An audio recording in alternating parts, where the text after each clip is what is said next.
The car you see behind my folded side mirror is what speaks about its owner and itself as a brand, because it is almost always true when you see one on the road. It is predictable for it to do unpredictable things, therefore you should stay away from it. And when it's parked, you don't want to be parked close to it, because you really can't, because it's pretty inconvenient to park next to these cars when they are parked in a straight lot diagonally, which this one is. So that's characteristic number 1 of a Nissan. Number 2 is behind my folded side mirror.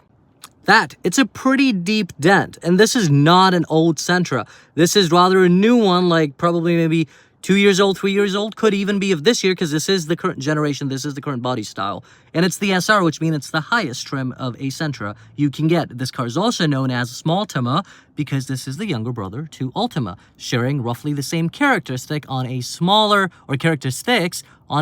real estate, because this is smaller than your Ultima.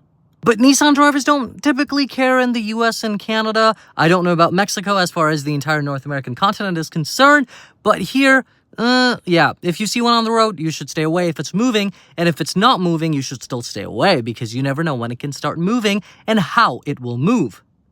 Now, about the car itself, pretty practical when it comes to the price of it, economical, size is the same as your Corolla and Civic and like the K4 and the Hyundai Elantra. Price is not bad. The highest trim level, which this one is, starts at $24,000. This is a 2-liter 4-cylinder engine producing at around 147 horsepower. You can get single paint, or like single tone paint, or dual tone, which this one is. Nissan calls it aspen white with something black, so you can see that this is dual paint. Wheels are nice too. Could be well kept, and it's not a bad looking car.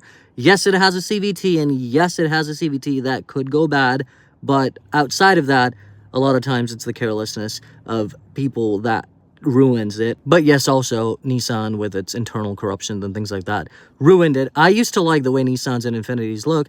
They just ruined it for himself, and then the fan base, not the fan base, the ownership really killed it on the road.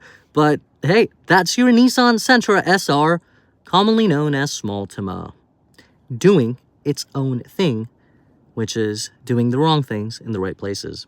So next time when you see a Nissan on the road, spot something that tells you that, yeah, that's Nissan.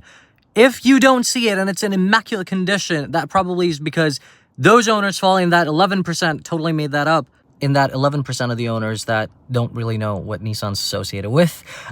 Because the remaining 89%, yeah, you will see them dented, twisted. The owner just came, so I had to switch the camera angle.